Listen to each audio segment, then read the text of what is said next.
student of class 10th, once again with a new video, and in this video we are going to revise the topic heating effect of electric current, and this is the fourth video of the revision electricity.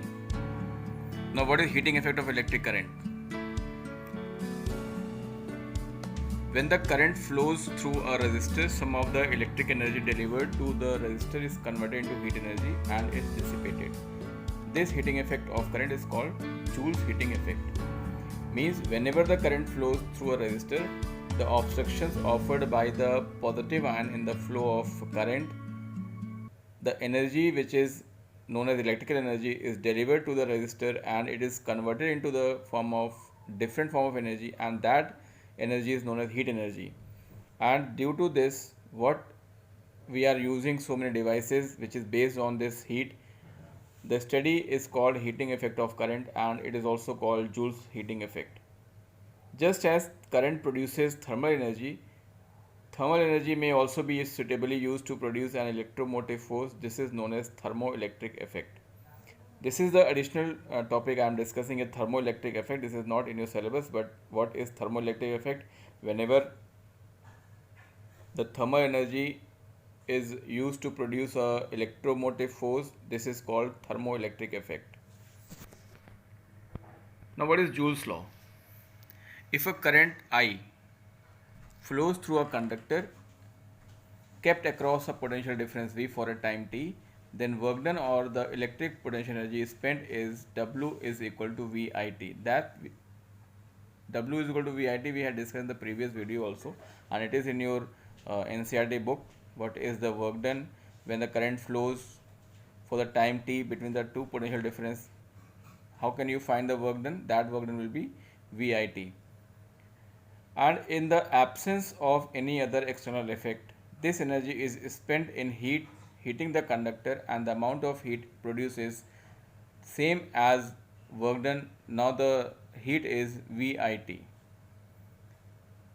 Means whenever the current flows through a conductor across any potential difference for the certain time, then what will be the work done? If you have to find what is the amount of work has been done, then VIT is the work done. Means V is potential difference across the conductor, I is the amount of current flowing in the conductor, and for the time t, all this thing if we are knowing, then we can we can find the magnitude of the work done. Now this energy is spent in the form of heating the conductor, then it is also known as VIT, or we can find the value of heat. Symbol is H for heat. The H is equal to VIT, means the same quantity if we are knowing, then we can find the heating value of the conductor. Now if the resistance is R, so we can use H is equal to I square RT. This relation was experimentally verified by the Joule and is known as Joule's law of heating. Very important. What is Joule's law of heating? So many times in the boards also this question is asked, what is Joule's law of heating? So this is the Joule's law of heating. H is equal to I square RT. It states that heat developed in an electrical circuit due to flow of current varies directly. Means if the current is flowing in the conductor, so how the heat can be calculated or how the heat is varies. So it is a square of the current, and heat is proportional to the resistance of the circuit. More the resistance, more the heat.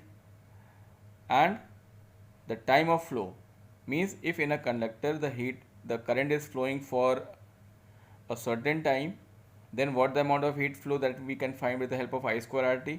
And if in the same conductor the same current is flowing, same resistance there, but you increase the time, then also the heat is also increases. Means if you increase the time, more the heat. If you increase the resistance, then also the heat is more, and if you increase the value of current for the same time, then also the heat is more.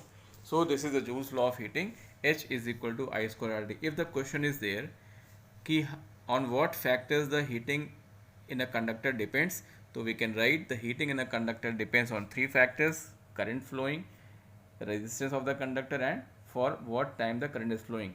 Now if the question is asked what is the relation on, or how can you relate the heat, so we can say that heat is proportional to square of the current, heat is directly proportional to resistance of the conductor, and heat is directly proportional to the time till the current flows in the conductor. Means these are all the factors and heat depend directly on these factors.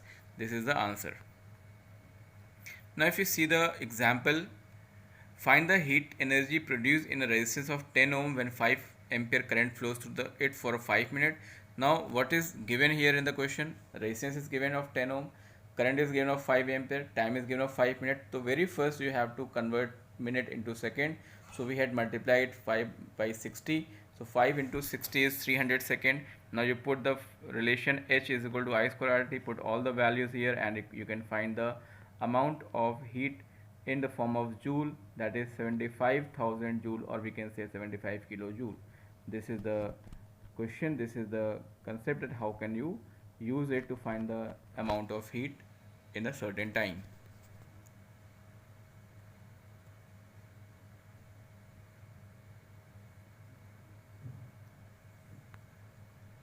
Now what are the applications of Joule's heating effect? Electric heaters. So many of us, we are using electric heaters in our home also. Electric iron, electric heater, electric toaster are some of the home appliances that utilizes the heating effect of current. In this application, the heating element are made of nichrome. Nichrome is an alloy of nickel and chromium. Alloy of nickel and chromium, nichrome. Nichrome में दो word छुपे हुए हैं, nickel and chromium. So if the question is there, what is nichrome? So we can say that nichrome is an alloy and it is made up of nickel and chromium. Nichrome, why nichrome is used? Nichrome has a high specific resistance and can be heated to very high temperature without oxidation. So this is the reason that why we are using nichrome as a heating element. See, these are the appliances we are using at our home also. Electric iron, electric water heater, and this is electric toaster. These all appliances are based on the heating effect of current. Now if we see another example, an electric heater of resistance 10 ohm connected to 220 volt power supply is immersed in a water of 1 kilogram. Now how long the electrical heater has to be switched on to increase its temperature from 30 degree to 60 degree, and the specific heat of water is given 4200 joule per kilogram. This is the specific heat denoted by small s. Now what you have to find? You have to find that how long the electric heater to be switched on. Electric heater को कितनी देर तक हम switch on रखें कि उसका temperature 30 degree से 60 degree तक पहुंच जाए. मीन्स यहाँ पर टाइम पूछ रहा है. Now let us see that how the question is solve. Now Joule's law of heating everyone knows now. H is equal to I square RT and the current passed through the electrical heater is we can use V is equal to IR. So I is equal to V upon R, that is 220 upon 10 ohm, and it is equal to 22 ampere. So this is the amount of current which has to pass from the electric heater. Now heat produced in 1 second by the electric heater. Heat produced in 1 second by electric heater is H is equal to I square R. The heat produced in 1 second, you can put all the values, that is 4.84 kilojoule. In fact, the power rating of this electrical heater is 4.84 kilowatt. So the amount of heat energy to increase the temperature of 1 kilogram water from 30 to 60, the formula is used. Q is equal to ms delta T. Q is the amount of heat, M is mass of water, S is specific heat, and T is the temperature difference. Now if you use mass is equal to 1 kilogram, S is 4200 joule per kilogram, time is given, temperature is given 30 degree, means 60 minus 30, that is 30 degree temperature. So put all the values here and then you can find the value of T. T is approximately 26.03 second.